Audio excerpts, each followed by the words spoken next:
ജാർഖണ്ഡിൽ ഇന്ത്യ സഖ്യത്തിൽ നിന്ന് സിപിഐ പിന്മാറി. സംസ്ഥാനത്ത് 8 സീറ്റുകളിൽ സിപിഐ ഒറ്റയ്ക്ക് മത്സരിക്കും.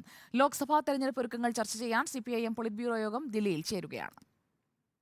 ജാർഖണ്ഡിൽ ഇന്ത്യ സഖ്യത്തിലെ ചർച്ചകൾക്ക് സിപിഐയെ ക്ഷണിക്കാതെ വന്നതോടെയാണ് പാർട്ടി ഇടഞ്ഞത്. കോൺഗ്രസ്, JMM, RJD സഖ്യം ചർച്ച ക്ഷണിച്ചില്ല എന്ന് സിപിഐ സംസ്ഥാന നേതൃത്വം ആരോപിച്ചു.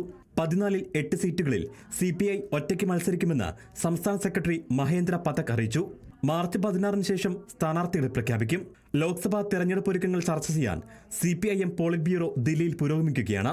ഇന്ത്യ സഖ്യവുമായുള്ള സീറ്റ് വിഭജനം ഉൾപ്പെടെയുള്ള വിഷയങ്ങൾ ചർച്ചയാകും. ബംഗാൾ, ത്രിപുര സംസ്ഥാനങ്ങളിലെ സാഹചര്യം പ്രത്യേകം ചർച്ച ചെയ്യും. തെലങ്കാന, മഹാരാഷ്ട്ര, രാജസ്ഥാൻ എന്നിവിടങ്ങളിൽ സിപിഐഎമ്മിനെ സഖ്യത്തിൽ ഉൾപ്പെടുത്താൻ കോൺഗ്രസ് തയ്യാറല്ല. ഈ സാഹചര്യത്തിൽ തനിച്ച് മത്സരിക്കുന്നത് സിപിഐഎമ്മിന്റെ പരിഗണനയിലുണ്ട്. ഇക്കാര്യം പോളിറ്റ് ബ്യൂറോ ചർച്ച ചെയ്യും. തെരഞ്ഞെടുപ്പ് പ്രകടന പത്രിക സംബന്ധിച്ചുള്ള ചർച്ചകളും ഇന്ന് നടക്കും. റിപ്പോർട്ടർ, ദില്ലി.